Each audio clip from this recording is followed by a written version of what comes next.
Hey there, folks. Welcome to Spectrum Pulse. We talk about music, movies, art, and culture. And today we are finally going to be talking about the newest album from La Dispute called Panorama. And really, this is the sort of album that, while I've got a lengthy set of opinions about, I really did not want to cover alone. So, bringing in somebody who I brought in before to talk about more of this subsection of post-hardcore, this subset of rock, we have Crash Thompson, aka the Rock Critic. How's it going, man? Not too bad. How about yourself, Mark? A little overwhelmed. It's been a trying week. To say the least, for all of us. Oh my god, YouTube, for the love of God.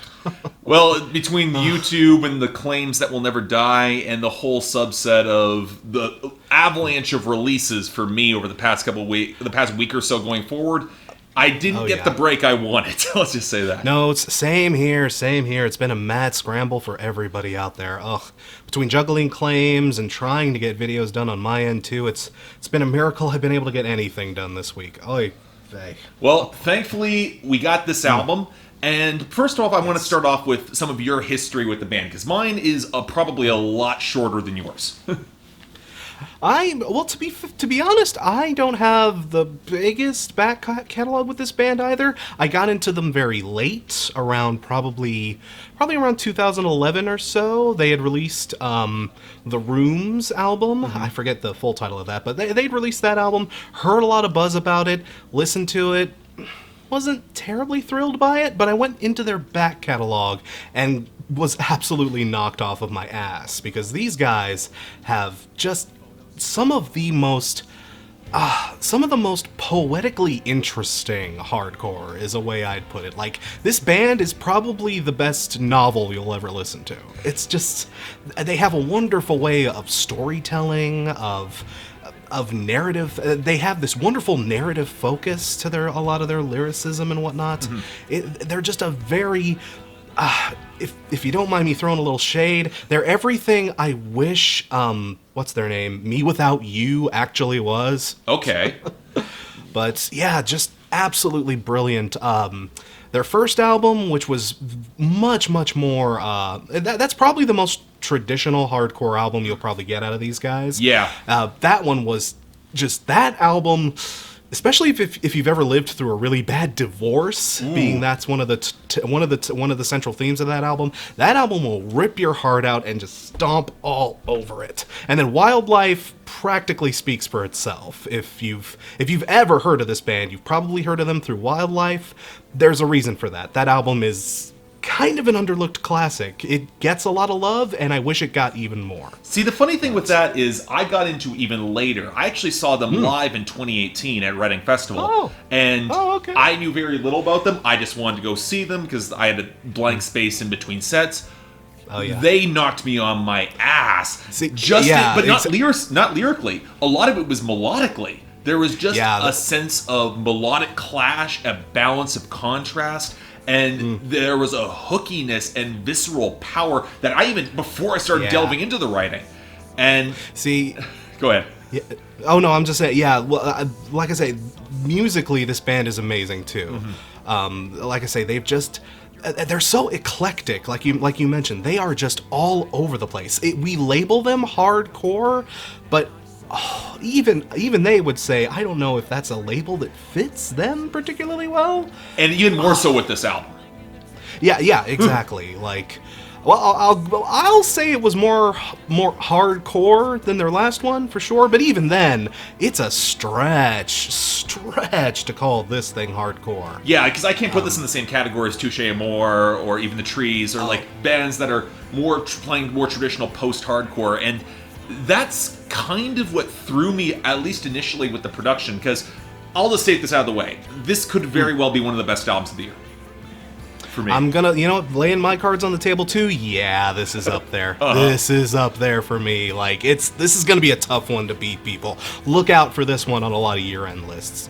But here's the thing. I know it's only March and we shouldn't say that, but here's the thing. I will disagree. This will make a lot of year-end lists. If only because I think this is a much less accessible album in comparison with Wildlife in their 2014 release. I think this, especially when you get into the subject matter, how so much more of it is that much more abstract, and it's Yeah. I wouldn't say it's quieter, but the contrast is much more. It's a bigger gulf of contrast. It is a much different record, especially from the last album they put out. It's a very, very different, like, dyed in the wool. Like, people who have a history with this band will definitely notice. Well, granted, they do that with almost every album they put out, but again, no, it's another drastically huge dynamic shift in scale and tone and ethos. There's It's a just feral element to this album. It's really wild and like it almost. I know it's going to sound a little crazy. It reminds me of some of the black metal I really like, and that you get that Really? dramatic contrast between the ethereal and the beautiful, and then something that's so visceral and intense. And the marriage of the two is genuinely impressive. Agreed. Like, this album really just roars. This album has a lot of, like, granted, a lot of their other albums are good at this too, but this one in particular just has so much great building on it. Tracks will just start. A lot of tracks on this thing start kind of mellow. Like, it doesn't, like they're like, this isn't a lot of like on their earlier records where they could punch out early, like strong out of the gates. Like, a lot of songs on here will like bring in like a very mellow jazz beat, like on Rhodonite. I can't probably not pronounce it right. Rhodonite and Grief. Oh, Rhodonite and Grief. Thank you. I don't have the track list pulled up. I do. I'm gonna.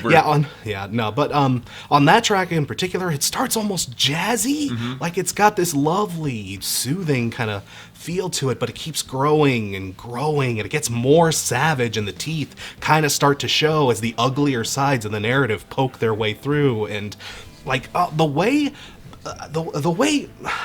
his sense of scale, their lead singer is able to weave his performance into the narrative build as well. Like the scene he paints gets more and more intense, and his feelings get more and more bleak or angry or whatever he's trying to convey to you, and it grows more and more visceral. You feel it in addition to hearing it. And I totally agree with that. But what I find really funny about this is that I was doing some comparison with other post-hardcore bands that are described as being very visceral and yet never click with me in the same way. And the one that kept coming to mind to me was Beartooth. Beartooth. Yeah, I'm not a big Beartooth fan at all, but even just in terms of writing, they're in the same ballpark. But when it comes to the visceral tension, what I think La Dispute understands is that there has to be contrast. Yes, exactly. Well, yeah, like I said, a band like, comparing Beartooth to La Dispute is like such a. It's like McDonald's. Dude, like, you'll get. I promise you, you'll be getting comments about that. Okay. But I see what you're laying out here. A band like Beartooth, where it is, well, again, it's such much more simple. It's it's such a much more blunt force, finely focused. Hey, Beartooth will just write a song about, I'm angry. Yeah. La Dispute on this album, on the other hand, is writing songs where I was driving through Michigan in April 19th, and there was a car accident, and I ruminated on the philosophical and existential dread of my own desires, made manifest through a cold and unfeeling. See, that's your average La Dispute song, okay? But God, everything they're able to create these interesting just thought experiments and discussions and actual. This is definitely one of those bands, I would say, like, as far as like, they're probably one of the most artistically talented bands you can find in hardcore. These guys, I don't know if I almost don't know if I'd call what they do music or freaking like spoken word or a freaking painting. It's just. No, it's just there's so much going on. There's so much color. There's so much sort of layers to it. Every time you listen to a La Dispute record, you take some new information from it, or you see a new sort of perspective from things.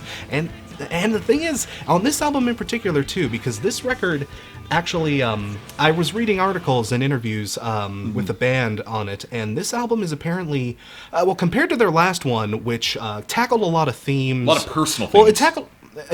Actually, their last album, I believe, was actually mostly fictional. Yeah. They were writing about a fictional sort of. The singer came up with this narrative about people basically surviving after a natural disaster, and he built a lot of his themes and a lot of the stuff he wanted to talk about in that. Okay. Which was one of my kind of problems with the last album, with it not having like an actual. You could kind of tell there wasn't the same connection. Like, you could tell there wasn't the same sort of personality to it. This album, it's much more autobiographical. It draws from real experiences. And especially when I went back to read some more interviews, I understood the album a lot better and where he was coming from with a lot of these. And it's just... Yeah, you can just... Like, this is a band that works better when they're drawing from their own experiences. I can see that, especially when it comes to... When you described the last time as being mostly fictional, I think a lot of that tied into the fact... But the primary person that they were speaking from was the first person. So yes. So that's where you can draw some of that connection. What I find so fascinating about this album is that... And let's get into the content here, because this is one of those we want to... yeah, absolutely. What I found so fascinating, and this is drawing a few other parallels, it's something like, this would be like if Skeleton Tree by Nick Cave and the Bad Seeds was written by a friend's perspective, watching it. That's a good comparison. If only because you have not only that same sense of scatter-minded, that time is passing and you become an observer in the larger story. But what I find so viscerally compelling about this is that the girl in the story has clearly experienced a great tragedy, a death in the family, that form of grief, and she is idolizing him as our protagonist, as primarily the main focus, like, you are the one source of good and light, and the internal turmoil that he's feeling in both trying to be sympathetic and be there for her, but also reconcile with the fact that, no, I am not the perfect person you want me to be. And this is actually emotionally draining. There is emotional labor here. That is viscerally compelling when it comes to examining grief. And normally I have a certain distance when projects where you're taking a look at tragedy from the sidelines. That is my big issue with Sun Kill Moon's Benji, for instance, because a lot of it was very detached. But this is not detached. Yeah, there's a visceral clash of emotionality that I think gives the pastoral type of writing so much more fissure and connection. Yeah, exactly. Like I say, feel good album of the summer. Yeah. But no, like I say, it's just like the story in just the way he tackles this, and his way with the way he delivers their lead singer's delivery is such a big part of how that hits so raw and so real, you know? Mm-hmm. Just the way he writes and the way he's able to fit these long... It's not even lyrics. It is just straight up poetry. It's straight up prose at certain points. It's just so much layering, so much denseness, so much raw, unfiltered detail in a lot of this. Like, man, this is an album that the more you look between the lines and the more you read into it, the more like it'll break your heart, but it'll like. But again, it even poses those same questions to you, like on Fulton Street 1, where it's, it says, will I, that refrain he keeps going over and again, will I ever put flowers on the street, But that's part of the point. When you have a project where it is very much of you're detached from the experience, you can't ever fully grasp the emotion of being there. Yeah. But even when he's continuously on said street, there is always that's in one of the common motifs going out through the album is both the consistent travel, the seasons changing, the passage of time that can feel both compressed and agonizingly slow. Oh yeah. And then, but one of the things I found so powerful was how much of it was drenched in metaphors of storms, lightning, the primal, the uncontrolled things that will impact you on your life. And some level, you're just a passenger. That almost reminded me of, if I'm going back to another comparison, Rise Against song from the Black Market, People Live Here. Yes. No, that's a great comparison. No, well, again, their lead singer, I wish I could remember his name. I hate Jordan Dreyer, I think. Jordan Dreyer, yes, thank you. But yeah, no, again, his writing, he's just got this wonderful sense of his wonderful descriptors and the way he'll like actually put things. Like I say, it's again, to put your comparison to Beartooth next to it, how would Beartooth write a song like this? I'm sad. roar. You know, And that's not to sell that short. There is place for the direct and visceral. Oh, no. And this Of album course. is allowed to. This album, I think, is one of the. What surprises me is for as languid as it can feel, it never feels long. Yes, no, exactly. Like I feel like a lot of that is like all of the songs are like everything's in a fairly nice tight. Everything usually wraps up in the 4 to 6 minute mark. Like sometimes some of their albums have gone a little long, both in scale and in individual tracks.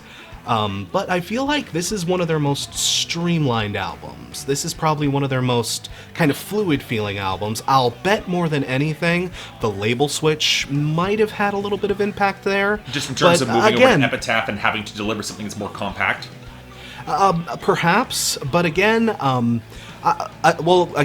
I heard they signed to Epitaph, I was almost kind of like, just because Epitaph, I mean, they're not a perfect label by any means, but when it comes to a band like this, they understand what their appeal is, they understand what makes them, and they, at least in this case, they didn't touch it. They didn't mess with it too much. Well, I think the alchemy of a project like this is so delicate. Like, this is not the sort of thing, like, they're on songs like Rhodonite and Grief, where they bring in a horn section, for God's sakes. Or you've got elements where I want to say it's on Footsteps at the Ford, where the song is allowed to get out and breathe more ethereally in a way that is, like, a lot of people have just said they're probably like the smoothest elements in here, but it's not a beat boop album. It's not something that's wouldn't even come close to that.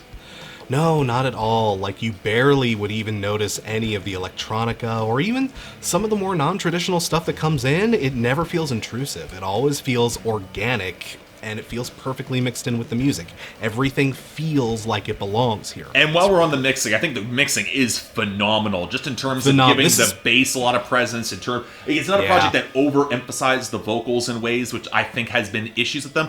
Although, if I were to criticize this album, there's a song like There You Are, Hidden Place. I think the vocals are just a little buried there, which I'm not crazy about. And if I'm going to go to a song I probably wished I liked more than I did, it's In Northern Michigan, where it's just a little too languid. It doesn't quite resolve in the way I'd like it to. It's a good breather moment, and you kind of needed it, but I wish it worked better. It didn't bother me quite so much, and while I agree that in Michigan, especially towards the last half of the album, things kind of sink in. The second to last track, I forget the name. There You Are, Hidden Place. Yeah, There You Are. Oh, There You Are, Hidden Place. Yeah, again, another perfect example of, just the vocals not coming through as powerful as maybe they could have, but again, I feel like that's nitpicking. It wasn't intrusive to me. I can, and again, in dealing with the themes of the album and dealing with, the heavy, cloying distance, the crushing weight of feeling like you're not powerful enough to handle this other person's needs. Even though they believe you are. Yeah, it felt tonally appropriate, if not just on a technical level, turn them up, I didn't feel quite, it didn't bother me quite so much, but, I would also agree, though, this is easily their best mixed album to date. This is their best sounding record. As much as I love their early stuff, as much as I love Wildlife, if I could hire another guy to get in there and remix that album. Their first album actually came out with they remastered it last year. It sounds good. It sounds so much better. I wish they do the same thing with Vancouver, which is their starting EP, which I love a lot. So, okay, with this particular album, I do feel like I've got a couple songs that I'm not as high on. What are the tracks that really stood out to you, even if I think this is more of an album piece project? Again, with a lot of law dispute. Well, with a lot of law dispute, it's more about the whole than the pieces. But there are pieces on this album that do. Again, Rhodonite and Grief, just the way it starts so jazzy and then builds and builds into this monster of a thing.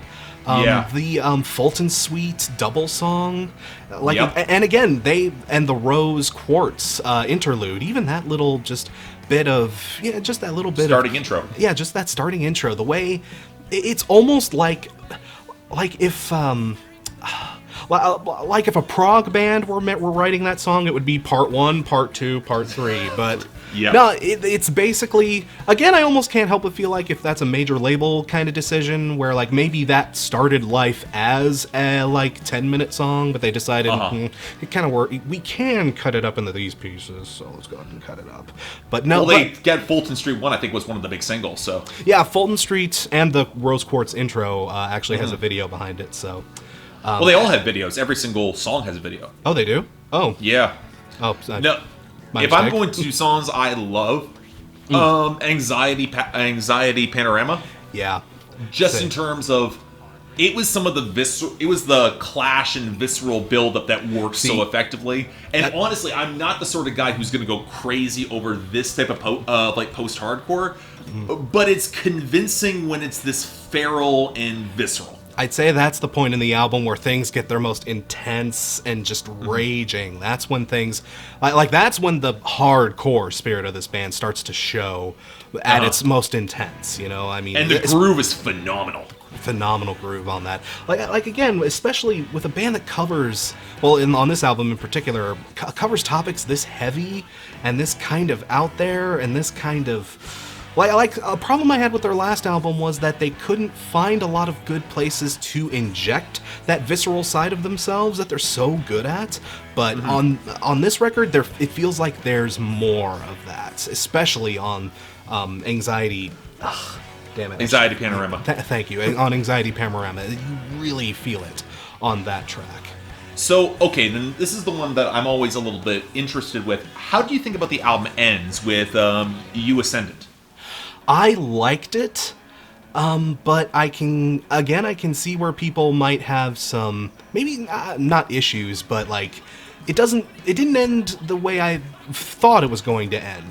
Given how they kept building and building and building and showing their teeth over and over again, to end on such, like a mellow song, on such a, I hesitate to call it soothing, but on something that was just so sort of humble and something that was so withdrawn, but again, in the way the lyrical theme, it ties everything together in that sort of, and you know, the message that they were garnering towards is, you know, reflected in the music again, just absolutely perfectly. I didn't expect that kind of ending, but in a way, I don't think I'd want this album to end any other way. It just felt right. I don't think this album could have ended harshly. No. The one thing that I was picking up is that you get a lot of themes of seasonality returning, and that ending track, like the girl in the picture has walked away, and she's that ethereal picture that it looks like at some level she's transcended her grief just through time. Yeah. And it almost becomes aspirational, like in terms of all the ways that he sees people passing, and he sees potentially her falling into the same way, falling out of that picture, but she doesn't. And then it's inspiring him to want to live up to her ideal. I think it's kind of optimistic in a way I didn't expect. Yeah, exactly. I was especially, you know, given the theme and the way and the places the album kind of goes, and plus La Dispute, they are so good at writing songs that'll, like I mentioned earlier, just tear your heart out of your chest, throw it against the wall, and just kick it until it's in a million pieces. But yeah, for as emotional as this album is, it doesn't feel immature. Oh no, not at all. Not at all. Like I say, this isn't an emo record. It's emotional, but it is not emo by any means. But no, it was probably about as close to a happy ending as I would have come to expect out of this band. But again, even then, they still pulled it off. They still did an excellent job with it. It's a heartbreaking album. It's a heart-wrenching album. It can even get sometimes hard to listen to in places, especially if you have ever dealt with some of these things. If you've ever had to deal with losing someone, and you've ever had to be part of a support network, you know, especially during a time like that, and had to comfort someone that you don't know how to comfort, like, especially when they're placing so much weight on you. Yes. Oh my God. Yeah. It's an album you'll feel just. It's an album that you will 100% feel to your core, but it's nice that they were able to tie it up in a way that wasn't completely bleak, that wasn't completely disheartening. They could have gone there. They could have Well, totally for a gone long time, there. I thought they were like footsteps at the Ford for Yeah. Like you felt like I broke my ribs falling off the bar stool. Like it's there's Oh. visceral points. I'm like, oh, it's going there. It's going there. Yeah. But it's the self-destructive moment that you naturally get when you have so much expectations upon you. You can't help somebody who's depressed and like screw it. Yeah, no, it feigns towards some of those darker directions. It doesn't shy away from those darker, more kind of feeling. Those darker feelings, especially centered around loss, that we don't like to confront. You know, and it goes there, but it doesn't end there. It doesn't have to. It's a lovely little feint. It's a lovely little sort of sidestep the way they pull it off. But yeah, no, I'm actually happy they did that because it makes it feel so much more realistic. See, yeah, Now, yeah. if we want to grade this album, Oh. Yeah, you know what? What's your score? Because for me, I was on the fence about this because this is one of those albums that I know I will. It's going to be the perfect album to revisit at certain times. yeah, yes, And I think certain songs will be in my consistent rotation, but at the same time, will I listen to it all the time? Like I put this in, I would listen to this in the same way I'd listen to a Swans album, or I'd listen to a Daughter's album. If only because they're so feral, emotionally gripping, you sometimes cannot be in that mood all the time. it's But not. I also can't deny its quality. See, yeah, it's not something you're gonna want to spin every day. If you are spinning this album every day, I'm sorry for you. You're probably going through some real shit. But the quality of it, again, like it's like a great sad movie or a great movie that's again just really hard to watch in places. You know, it's like I adore this. If I watch this again anytime soon, I think I'm going to fall out of my chair. But that's the sort of thing. Like even saying that, I've been going back to this album every day. So have I.